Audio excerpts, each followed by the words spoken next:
Namaskar.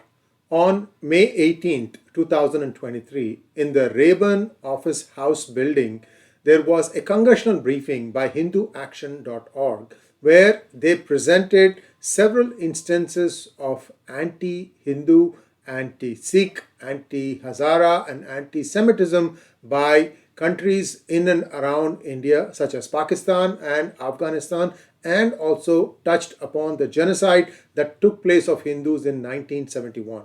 I'm bringing together excerpts from this briefing, and you will first see the overall briefing and then followed by Hazaras and then the Sikh and Hindu girls being converted forcibly in parts of Afghanistan and Pakistan, and finally about the Hindu genocide of 1971.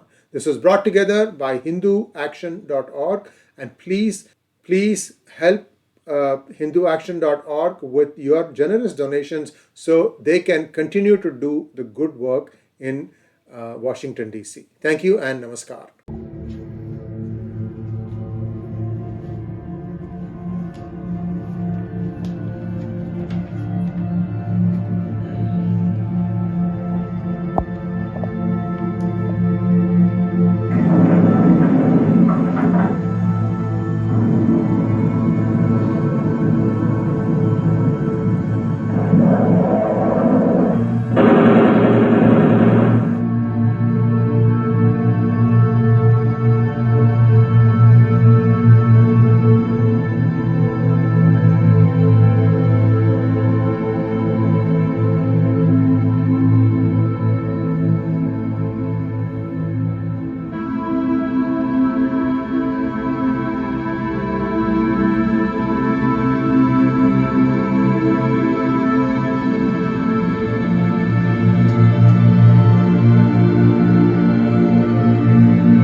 Going to discuss about Afghanistan, about indigenous people of Afghanistan, genocide, ongoing genocide, the reason and the resolution. First off, Afghanistan is a landlocked country located across Central Asia and South Asia and Afghanistan. Afghanistan is referred as a heart of the Asia, and the total size of Afghanistan is 647,500 kilometers. They are multi-ethnic, including Hazara, Tajik, Pashtun, Uzbek, and Amik, Turkmen, Baluch, and others. There are different languages, custom, traditional, and they have different languages, which is the main languages speaking Dari and Pashto. It consists of the 34 provinces, and the most important province is the Bamiyan, the center of the country, home to some of the world's most ancient cities. Today, I'm going to talk or introduce you to the indigenous people and native people of Afghanistan, Hazara. Not all ethnicity of Afghanistan are immigrated in Afghanistan. One of the ethnic groups in Afghanistan is the Hazara nation, whose people are founded in central province of the district of Afghanistan called 𝙒𝙗𝙤𝙦. Hazara is a native and noble ethnicity of Afghanistan. They are indigenous and native people of Afghanistan. They are famous as a civilized, progressive, noble, and peaceful people in Afghan history, who have always followed the democracy and fought to protect human rights. They speak Hazaragi, which is similar to Dari and Persian. Hazara lived since Paleolithic period. Unfortunately, due to the annihilation of the cultural artifacts and documents about the Bamiyan history and the destruction of the ancient mementos such as the Bamiyan Buddhas by the kings, governor, and occupier in different periods of the time, there are fewer resources reveal ancient people of Afghanistan. There are still historical facts and resources that shows that Hazara are native and indigenous people of Afghanistan. One of the resources in Gadas. Gada is the oldest part of the Avesta. The Gadas were composed by the ancient prophet Zoroaster, who founded Zoroastrianism, in which is now in Balkh provinces, in between 600 BC to the 100,000 BC. They continue to refer the nation where they have lived since before Zoroaster as the homeland of Azra. The other ethnicity of Afghanistan call these people Hazara, and their homeland 𝙒𝙗𝙤𝙦. Hazara was independent before 1880, and they were run by local government authorities. British East India Company attacked Afghanistan, known as the First Anglo-Afghan War in 1839 to 1839. So the Hazara nation was brave and Hazara resistance was strong, and the British forces were most successful in the Second Anglo War in 1878. When Abdul Rahman came to the power, Operation Discrimination and Genocide of Hazara started in Afghanistan. In 1892, Amir Abdul Rahman Khan, through his Sunni mullahs, declared the Shia Hazara to be infidels. The declaration allowed Hazara lives and property to be confiscated and the women and children to be enslaved by Sunni. Sunni jihadist Pashtun reached Hazarajat in 1892 with Amir Abdul Kabul armies and taken part in holy war against the Hazara. According to the Fayaz Muhammad Khatib, 2 to 3 Hazara women were gifted to each member of the Victorian armies, who were later sold as an slave.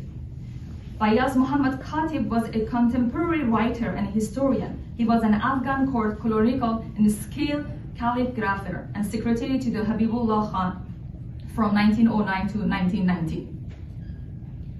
Western writers also support the notion to the Hazara women were enslaved, and Amir Abdul Rahman Khan's personal doctor, British Dr. John Alfred described his experience as follows.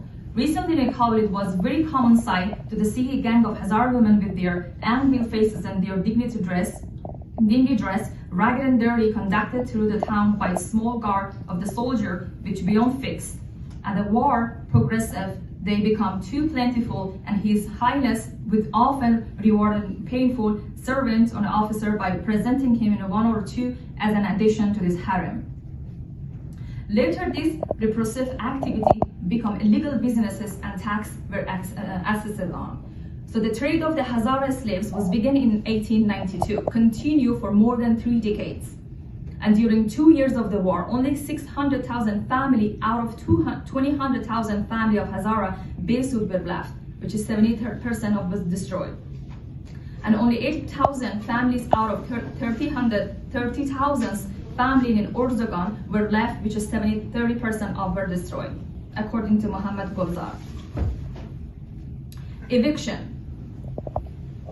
Abdul Rahman evicted 400,000 Hazara families from their filter ancestral land and gave them to the Afghan Pashtun tribe and Afghan nobles, according to Faiz Muhammad Khatib. And according to Timur Khan, this area counted about 3/4, 75% of total Hazara historical Hazarajat.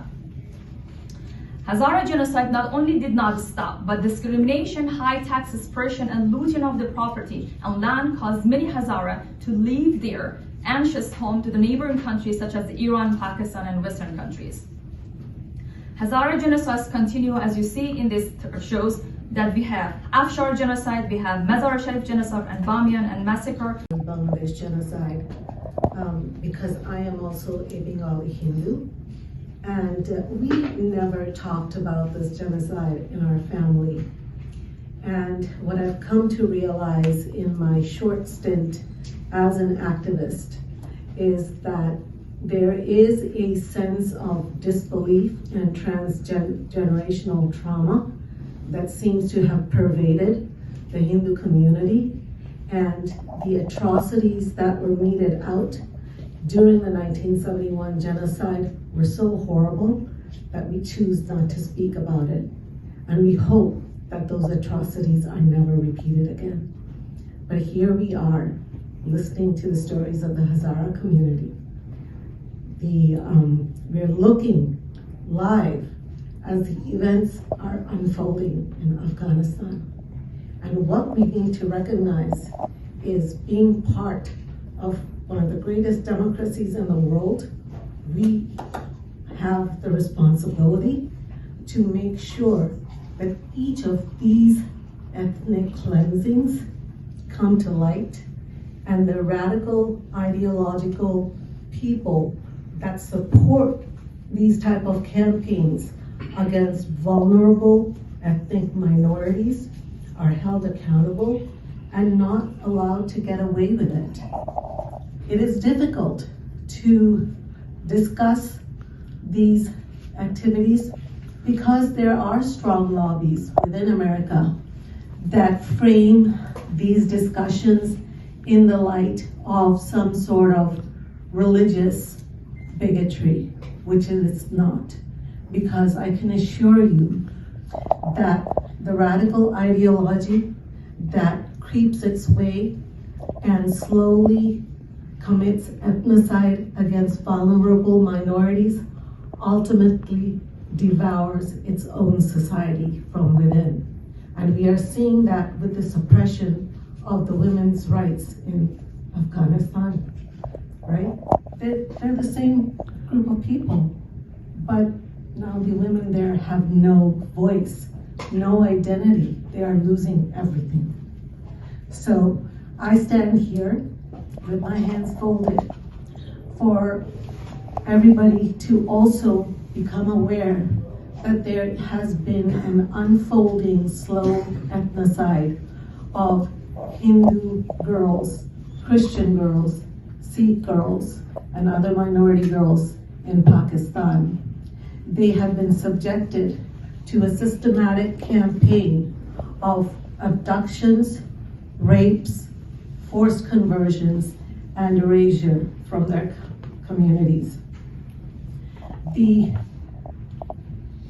extent of these atrocities is so huge that since the 75 years that our countries, India and Pakistan, have come into existence, by very rough estimates, at least 75,000 girls have been lost to this type of an erasure.